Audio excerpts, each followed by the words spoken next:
Hello students, कैसे हैं आप। तो चलिए आज पिछली क्लास से रिलेटेड जो कंसेप्ट आपको समझाया गया था, अब उसका क्वेश्चन करने का टाइम आ गया है। तो क्वेश्चन कर लेते हैं फटाफट से। और क्वेश्चन बहुत मजेदार भी है, जिससे आपको पुरानी चीजें भी याद आ जाएंगी। इसमें एक चीज और जुड़ रही है कि आप कंपनी की नई बैलेंस शीट कैसे बनाएंगे जब रिवोल्यूशन अकाउंट नहीं प्रिपेयर किया जाता। तो एक अच्छा खासा क्वेश्चन है, क्वेश्चन पढ़ लेते हैं। आपके सामने इलस्ट्रेशन नंबर 18 न्यू एडिशन 2021 का एक नया क्वेश्चन इलस्ट्रेशन नंबर 18 आप देखेंगे। टीएस ग्रेवाल सर की बुक का है। क्वेश्चन पढ़ देते हैं। क्वेश्चन के अंदर जो गिवन है उसको नोट भी कर लेते हैं। Amar, Tarun and Akhil are partners sharing profit and losses in the ratio 5:3:2। 5:3:2 के हिसाब से इनकी रेशियो डिसाइड की गई है। तो चलिए इसको बना लेते हैं। क्वेश्चन को नाम है अमर, ये हम वर्किंग नोट के तौर पे बनाएंगे। वर्किंग नोट्स हैं हमारे ये। तो वर्किंग नोट्स में अमर, तरुण और अखिल। पहले पूरा क्वेश्चन पढ़ूंगा, फिर आपको ये पूरा क्वेश्चन समझ में आ जाएगा। 5:3:2 Amar, Tarun, Akhil are partners sharing profit and losses in the ratio of 5:3:2। Their balance sheet as at 31st March 2020 was as follows. Sundry creditors 1,60,000, salary payable 30,000, general reserve 80,000, profit and loss 30,000, capital account Amar, Tarun और Akhil 3 lakh, 1,80,000, 1,20,000, total हो गया 6 lakh capital का। और balance sheet का total आ रहा है 9 lakh. Cash in hand 25,000, bank balance 1,25,000, bills receivable 10,000, sundry debtors 1 lakh, minus में प्रोविजन 10,000, 90,000, टोटल हो गया इसका सन्ड्री डेटर्स का। Stock 2 lakh, furniture 50,000, computer 3 lakh, air condition 1 lakh, और total of balance sheet is 9 lakh. Profit sharing ratio among the partners was agreed to be 2:1 with effect from 1st April 2020. They agreed to following: stock to be increased to 2,20,000, provision for doubtful debts to be reduced by 2,000, furniture to be reduced by 20%, computer to be reduced to 2,70,000, goodwill of the firm is valued at rupees 1 lakh. The partners decide to carry the assets and liabilities at their existing values. They also decided that general reserves and profit and loss account balances be carried at the same values. Pass an adjustment entry giving effect to the above arrangement and prepare balance sheet after adjustment. बहुत बढ़िया question है। Question के अंदर आपको balance sheet दे रखी है। इनकी profit sharing ratio change हो रही है, जो थी 5:3:2 से चेंज होके 2:1 हो गई है। अब इनके पास कुछ एसेट्स और लायबिलिटी की वैल्यूज इंक्रीज और डिक्रीज दिखाई गई हैं, और फर्म के अंदर गुडविल की वैल्यू 1 लाख रुपीस दिखाई गई है।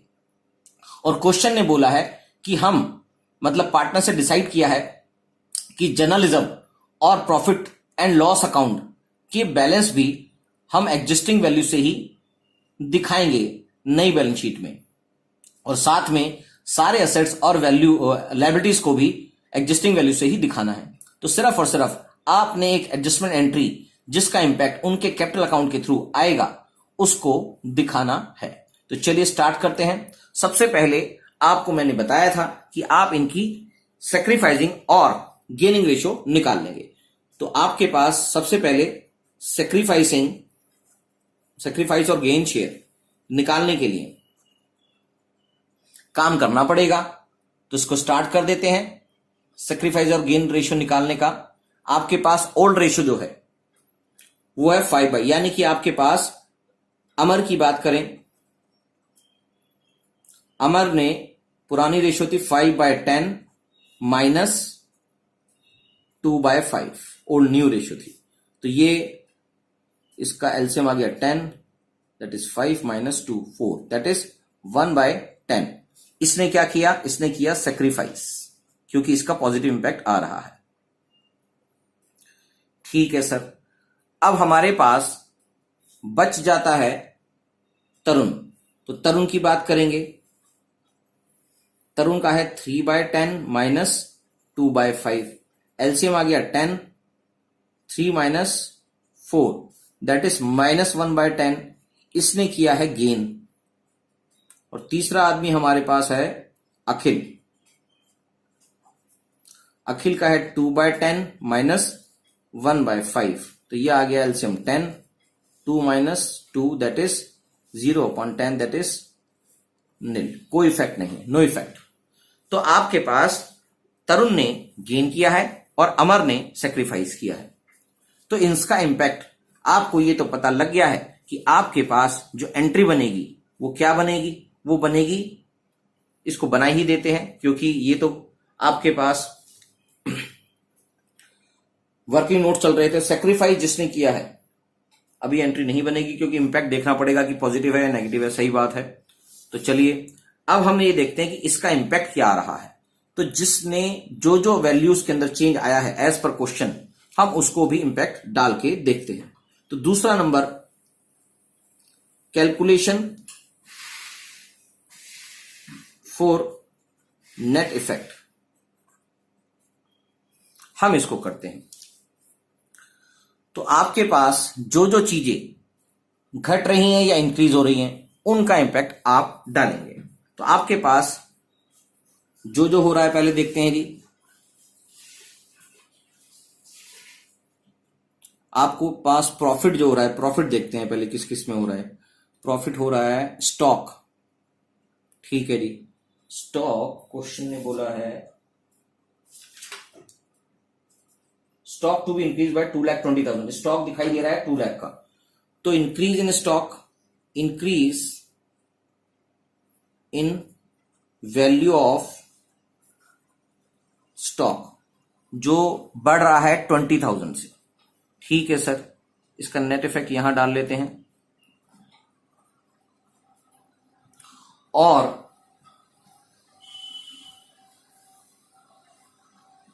फर्नीचर भी रिड्यूस हो रहा है, प्रोविजन फॉर डाउटफुल डेट्स भी रिड्यूस हो रहा है।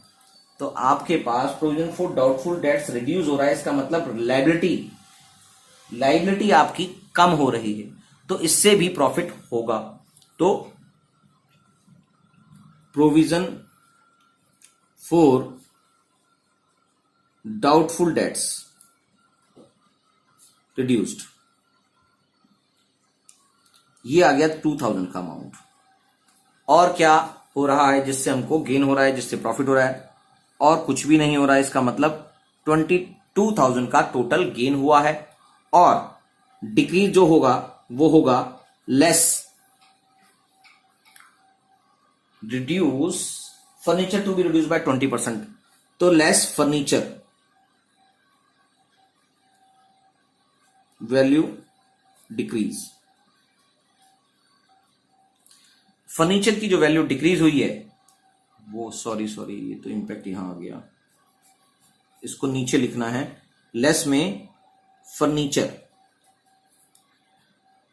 वैल्यू डिक्रीज, फर्नीचर की वैल्यू जो डिक्रीज हुई है वो अमाउंट आ रहा है 20% के हिसाब से। फर्नीचर दिखा रखा है क्वेश्चन में 50,000, 20% के हिसाब से ये वैल्यू आ जाएगी 10,000। तो ये 10,000 की वैल्यू माइनस कर दी हमने। और आपके पास और क्या डिक्रीज हो रही है?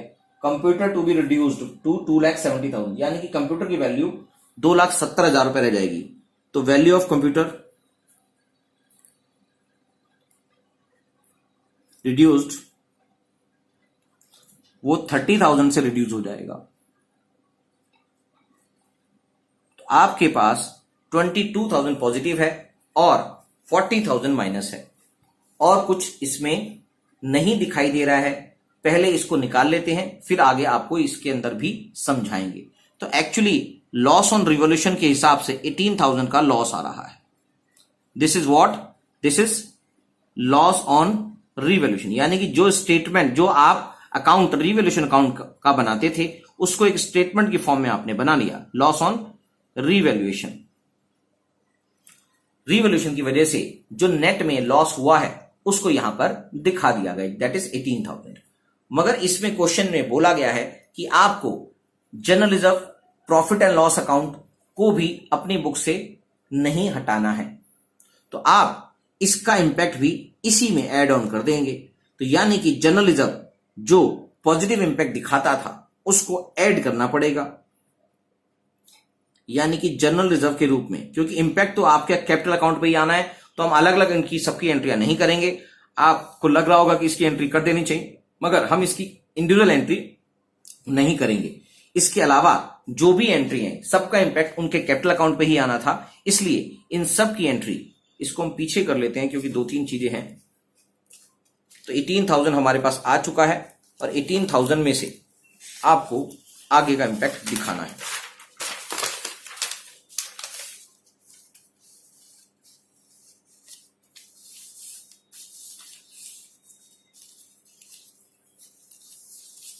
चलिए 18,000 को स्टार्ट कर देते हैं 18,000 से।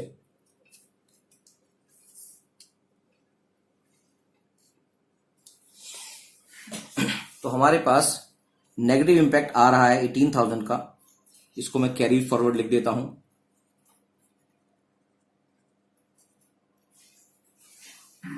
और उसके बाद आपका जो जनरल रिजर्व का अमाउंट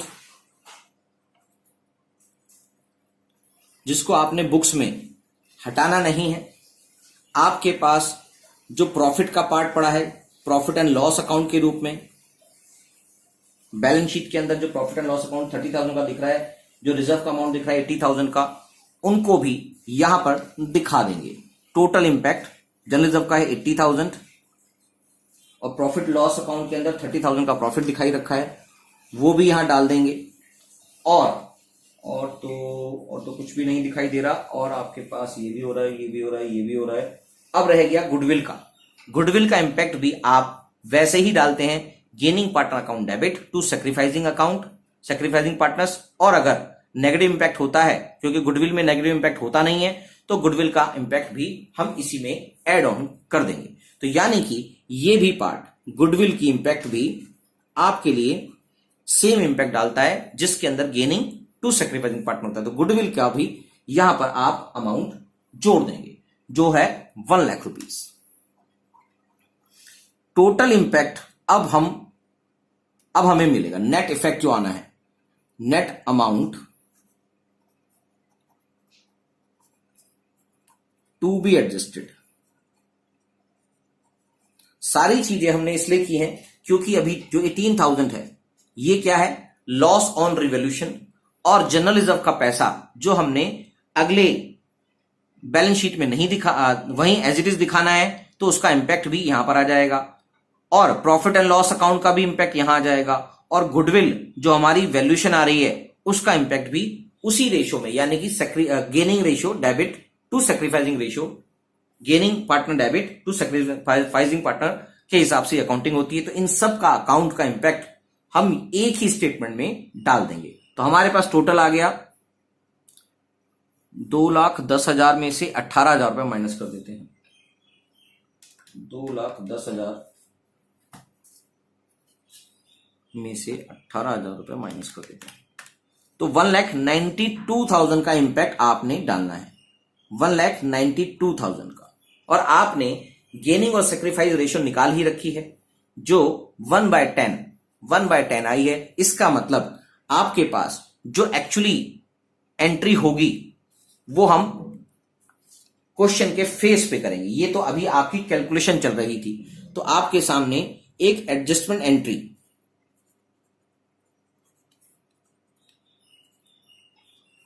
करनी पड़ेगी। तो इसके लिए एक जर्नल का फॉर्मेट बना लेते हैं।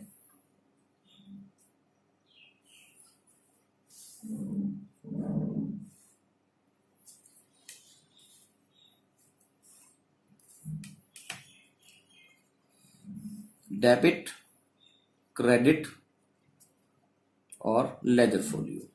हमारे पास जो गेन हुआ था वो हुआ था, कौन है इसमें, तरुण को गेन हुआ था और अमर ने सेक्रीफाइस किया था। तो तरुण, क्योंकि ये नेट इफेक्ट पॉजिटिव आया है, तो एंट्री बनेगी Tarun's capital account debit to Amar's capital account. क्योंकि यहां पर कोई भी डाटा हमको ये नहीं बताता कि इनके करंट अकाउंट को डेबिट या क्रेडिट करना है, तो हमें इनका इफेक्ट कैपिटल अकाउंट से ही दिखाना पड़ेगा। Gaining partners Tarun's capital account debit to Amar capital account credit. तो इसका इंपैक्ट आपकी बुक्स में इस वाली एंट्री से चला जाएगा। जो इंपैक्ट होगा, टोटल इंपैक्ट 1,92,000 आ रहा है। टोटल जो एडजस्टमेंट करनी है उसका 1/10 जो बन जाता है 19,200, जो बन जाता है 19,200 being adjustment entry made due to change in profit sharing ratio. ठीक है सर, तो ये 19,200 तरुण के अकाउंट में डेबिट हो जाएंगे और अमर के अकाउंट के अंदर क्रेडिट हो जाएंगे। ये बात होनी है। तो एक्चुअली क्वेश्चन आपका यहां तक खत्म हो जाता है, मगर क्वेश्चन ने बोला है कि आपको जो नई फर्म है उसकी बैलेंस शीट भी प्रिपेयर करनी है। तो चलिए उसकी बैलेंस शीट को भी प्रिपेयर कर देते हैं। तो उसके लिए आपको बुक्स के अंदर कुछ भी चेंज नहीं करना, बैलेंस शीट में कुछ भी चेंज नहीं करना। आपको सिर्फ और सिर्फ पार्टनर्स के कैपिटल अकाउंट के ऊपर इंपैक्ट डालना है, वो भी 19,200 का। बाकी सारी चीजें सेम रहेगी और उसके लिए आपको क्वेश्चन का सहारा लेना पड़ेगा कि बुक्स में आपके पास क्या क्या दिखा रखा था पुरानी बैलेंस शीट में। तो आपके पास बैलेंस शीट बनेगी on the date of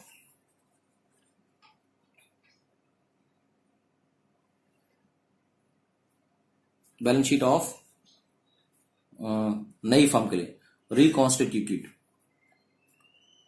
firm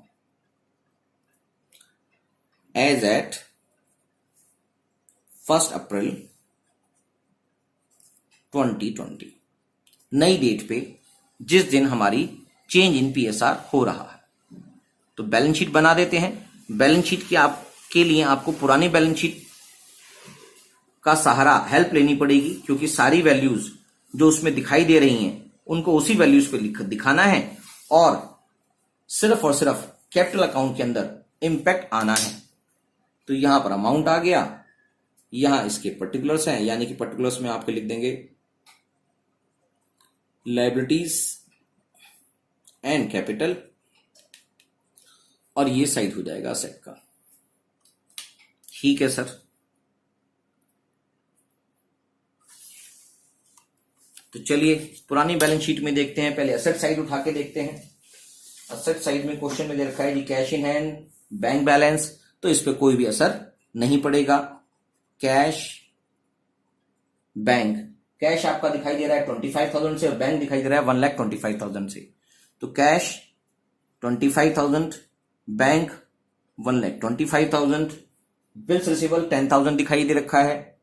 तो बिल्स रिसीवेबल 10,000 से दिखाई दे रखा है। उसके बाद सन्ड्री डेटर्स 1 लाख माइनस 10,000 90,000 से दिखाई दे रखे हैं, जिसका इंपैक्ट हम डाल चुके हैं। तो बुक्स में इसका कोई भी फर्क नहीं पड़ने वाला है। Sundry debtors less provisions, 1 lakh के सन्ड्री डेटर्स हैं, 90,000 का प्रोविजन है, 10,000 का प्रोविजन है, 90,000 रुपीज बुक्स में दिखाई दे रहे हैं। ठीक है सर। उसके बाद स्टॉक 2 लाख का दिखाई दे रहा है।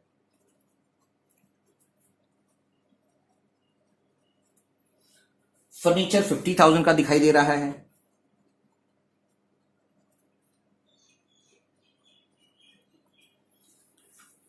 कंप्यूटर 3 लाख का दिखाई दे रहा है।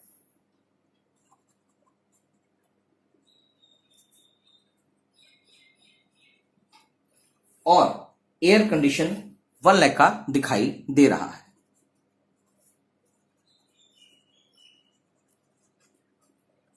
Air conditioner 1 lakh. अब लायबिलिटी साइड में आ जाते हैं। लायबिलिटी साइड में सन्ड्री क्रेडिटर्स सन्ड्री क्रेडिटर्स आपके 1,60,000 से दिखाई दे रहे हैं। सैलरी पेबल 30,000 से दिखाई दे रहा है। सैलरी पेबल 30,000 से दिखाई दे रहा है। रिजर्व्स 80,000 से दिखाई दे रहे हैं।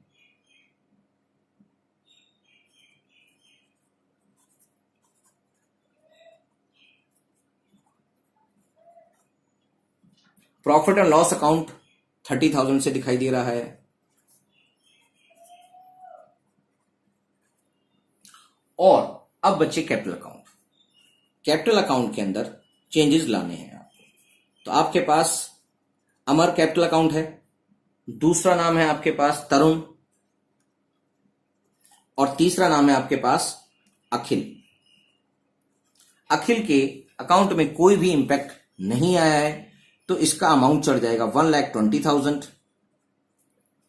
और अमर के अकाउंट में आपको पता है कि 3 लाख डेबिट 3 लाख अमाउंट आ रहा है, और अमर को 19,200 से क्रेडिट किया गया था जनरल एंट्री के थ्रू।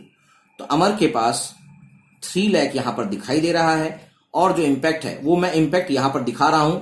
आपको जरूरी नहीं है कि इसका इंपैक्ट यहां दिखाना है, सीधा आप इसकी बुक्स में एंट्री चढ़ा सकते हैं 3,19,200। और तरुण का अमाउंट आ रहा था 1,80,000। 1,80,000 तरुण का अमाउंट आ रहा था, जिसमें से उसने सेक्रीफाइस उसने गेन किया है, इसलिए उसके अकाउंट से लेस करके दिखा देंगे। जो अमाउंट आ रहा है 1,60,800, और इसका 2 लाख है, तो 2 लाख यहां पर दिखाई दे रहा है। फाइनली इन तीनों से जुड़ा हुआ पैसा यहां पर दिखाई दे रहा है। इन दोनों की कैलकुलेशन मैंने यहां दिखा दी। अगर आप चाहते हैं तो आप डायरेक्ट चाहते क्या इसको यहीं दिखाना है, एक्चुअली आपको सिर्फ दिखाने के लिए दिखाया था कि इसके अंदर ऐड किया है, जो इसने सेक्रीफाइस किया था वो, और जो इसने गेन किया था उसमें से इसको लेस करके दिखा देंगे। तो हमारे पास 3,19,200, 1,60,800 तरुण का और अखिल का 2 लाख अमाउंट आएगा। ठीक है सर, बस हमारी नई बैलेंस शीट बन गई। तो इसको क्लोज कर देते हैं।